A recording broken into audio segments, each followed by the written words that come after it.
Astros orange going on. We got the Astros. Oh man, just missing out on a game one victory, and hoping to get a victory for this afternoon. And then, of course, the Texans actually pulled out a win against the Saints, which was pretty exciting. So, hey, let's just start out talking about that.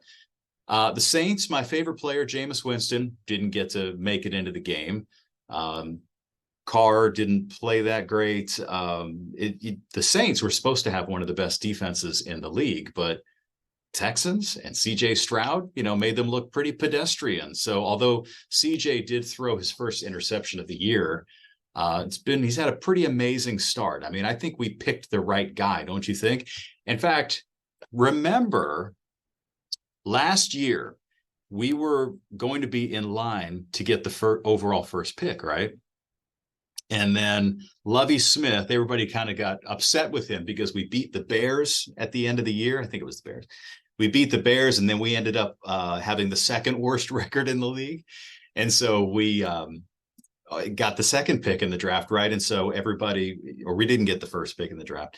And so everybody said, well, we're missing out on the best guy, and Bryce Young was supposed to be the greatest guy and all that. Well, you know what? He hasn't, I don't think, hardly played at all in Carolina. He's been a mixture of hurt and ineffective. And CJ really seems like he was the best pick. Anthony Richardson with the Colts has a lot of potential. He's hurt now. He might be out for months, weeks or months with a shoulder surgery. So anyway, that's enough sports. I just wanted to let you know that the Texans made the right choice, I think, at quarterback. Only time will tell, but that's definitely the way it looks right now. All right, and then as far as baseball is concerned, I like these afternoon games. Last night, that evening game, for us early risers, didn't really have a chance to watch that much. I watched the first inning and a half or so, and then it was like, nah, time to go to bed. So exciting times here in Houston, and exciting with the weather as well. So we did get down to the low 50s this morning. Could get down to the 40s tonight, and that is going to most likely give us the coolest morning that we've had here since March 20th. So it has been a long, long time. In fact, I'd have to go back and check when the equinox was when the spring equinox was, to see if officially March 20th was wintertime or springtime. But, really, that doesn't matter. Let's see. Spring equinox 2023 was on March 20th. So technically, when that low temperature was hit, it was wintertime that morning. So anyway, tonight could give us the coolest night since last winter. How do you like that? Although, it'll be feeling pretty good, not that much in the way of wind. All right, so I want to talk to you about hurricane season. So one of the things that has been, asked frequently lately is hurricane season over? Well, hurricane season does technically go through November 30th, although that's kind of an arbitrary date. Most late season storms are East Coast storms, or they're just out in the Atlantic. Every once in a while, there is a Gulf storm in November, but it's extremely rare that it comes near Texas, and I'll show you why here in a minute. But the question is our hurricane season over? And I will say that, judging by history, yes. And I will share with you why. So let me go ahead and share the screen here. I'm going to pull some information here up for you. A great article was put out by our friends at Fox Weather.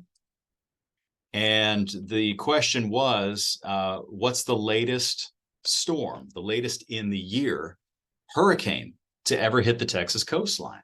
The answer is today, at least this date, October the 16th, 1912. That was the latest in the season that a storm hit the Texas coastline. So technically, the hurricane season runs from June 1st until November 30th, which is 183 days. It's 6 months. But due to pattern changes like the shift of steering currents that we're getting right now that blow very swiftly from west to east, bringing cold fronts into our area, because of that shift in wind direction, it sort of effectively shuts off the threat for Texas. It would steer anything away that would form. So according to historical data from NOAA, the latest hurricane to make landfall in the southeastern United States made landfall on November the 21st, 1985. And that was Hurricane Kate.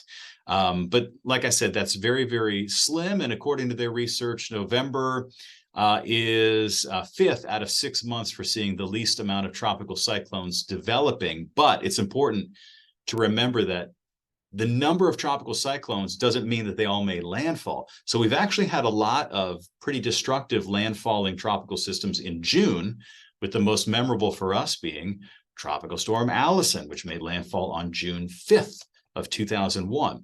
There are a greater number of November tropical systems. Now you can see here on the page here where I'm moving the mouse over, that's November. So when you compare this November to December timeframe with the June to July timeframe, there actually are more tropical storms and hurricanes usually that occur during that timeframe. But at the same time, they don't tend to affect land as much, and they tend to be very fast movers, because when they do hit the United States, they get pushed really quickly by the jet stream currents, by the changing currents that happen this time of the year.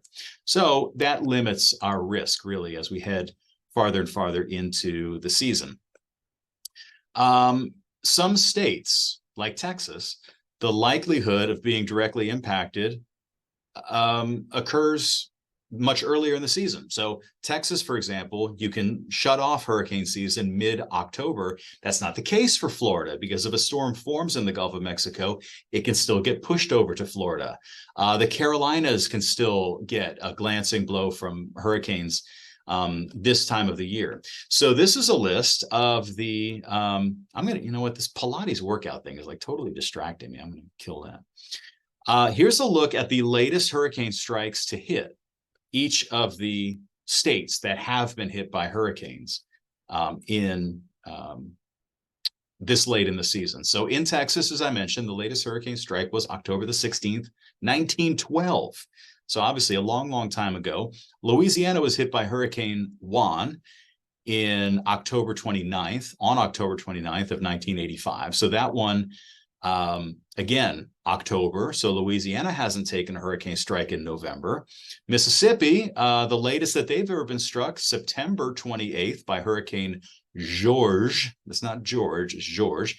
Alabama, the latest they've been directly hit. Now, keep in mind, Alabama's got a small coastline, and so does Mississippi. Okay, so the latest that they've been hit has been was Ivan in the middle of September 2004. Florida was hit by Hurricane Kate November 21st, 1985. Georgia, an unnamed storm in 1947 in October. South Carolina, Halloween of 1899, and North Carolina, November of 1861. So, and by the way, the reason that these storms are unnamed is because hurricanes didn't get names until 1953. And so any storms that hit before 1953 were typically named either unnamed storm, or they were named for where they hit or when they hit. So like, for example, the Labor Day hurricane of 1935. I know that that one hit the Florida Keys, category 5. So, but it's just called the Labor Day storm. It wasn't like Hurricane, you know, Mike or anything like that. So in Texas, the latest direct landfall was October the 16th. This was a storm that made landfall south of Corpus Christi. And this is, in fact, a look at the path that it took. So this is a system that started out in the Caribbean Sea, where, by the way, the water temperatures are still in the middle 80s as of today. And so it's not impossible. There could be a storm that forms out there at some point. And it made its way across the Yucatan, where it made a brief landfall near Cancun and Cozumel as a tropical storm, and then intensified as it made it into the Gulf of Mexico, becoming a category 2 before moving in and then quickly dissipating. So it does look like most likely, and I don't have any good data for this right now, I'd have to go back and look, but by the time it made it to Houston, it was a tropical depression and most likely brought some rain, but was not a serious wind impact on the Texas coastline. So again, this is a rarity, and it was the latest in the season that it had ever happened. So kind of interesting to see. And here's another look at the latest to hit Louisiana, which was October the 29th. And then we could look at some other ones. And I remember, by the way, Ivan, here was Ivan on October the 29th in Alabama. I remember it because Tom Ziska, we sent Tom Ziska over to Alabama, and he rode out the storm there. And it was a rough one. It was a very strong Category 3 when it moved over Mobile Bay, and it was a pretty big deal. So to hit that late in the season was pretty rare. All right, so let me just move over now to what's happening currently. In the Atlantic Ocean, we have a couple of systems to watch. Nothing that's going to have any impact on us, but this one is called Invest 94. Invest just means an area of investigation, and this is a look at the ensemble computer models here of where this thing is headed, and it actually does pose somewhat of a threat to the Caribbean Sea, to the islands there of the Caribbean and the northwest part of the northeast part of the Caribbean Sea. Here's another look at some of the models here. This is all of the computer models, including the Hurricane Weather Research and Forecast model, the HWRF, the AVN-I, that just means it's an interpolated, it's the GFS model. And there are other consensus models here. This blue one that points a little bit more to the west, that's one of the runs of the UK model, which is not a really high performer. So this one is going to pose a little bit of a risk for places like Antigua and Guadeloupe and Barbuda and those spots, but not coming near Texas. There's another storm out there, which is the remnant low from what was Sean, which is not looking too impressive right now. Let's see, here's the satellite imagery from from the Atlantic Ocean. Here's Atlantic wide. And in fact, you can't even really see it. So it's sort of getting absorbed into a cold front there. All right, as far as what is coming our way, it doesn't look like we're going to have any, threat from the tropics, because when I choose this region here, which will give us a view of the Gulf of Mexico, and I'm going to turn on the steering currents here. So this is the GFS model, and I'm going to put on upper dynamics, and we'll put on where it says Z500. That means 500 millibars. This is at a height of about 18,000 feet.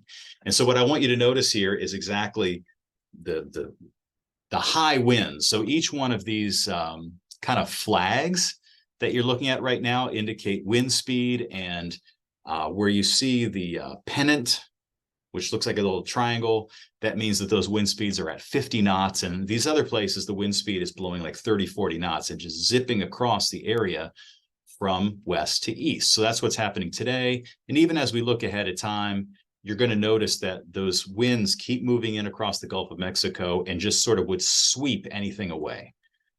Wouldn't come anywhere near us. So and this is going way into the future. It is interesting. Let's see, near the end of the GFS model here, it's showing a little system coming in from Central America, maybe making its way into the southern Gulf of Mexico, but that's probably just noise. Nothing that I would really worry about. So by the time we get to a point where there would be a steering current pointed in our direction, we're looking at late October, and things would really be calmed down and cooling down by then. So anyway, that's the way things are looking right now. And it's kind of interesting to see that it's not impossible that a storm could come near the Texas coastline this time of the year, but over the 145-ish years of records that we have, it's never happened past October 16th. So hooray for us, right? I will tell you that we're going to have that chilly night tonight. We're going to have some gradual warming, maybe a few showers coming up on Thursday. And then beyond that, warmer air is going to be hanging around. So we'll probably be back in the middle and upper 80s coming up by the end of this week. So thanks for tuning in for this week's Mondays with Mike. And I'm glad to say that, yes, indeed, we are probably at the end of the Texas hurricane season. Shout out to my mom and Neil in Florida for watching. They're actually coming out to visit. They're going to be out visiting here coming up late this week. So we're looking forward to that and hoping for good weather. And it looks like it is going to be good. So thanks you all for joining in once again. And I will see you on TV, and I'll see you on here next week.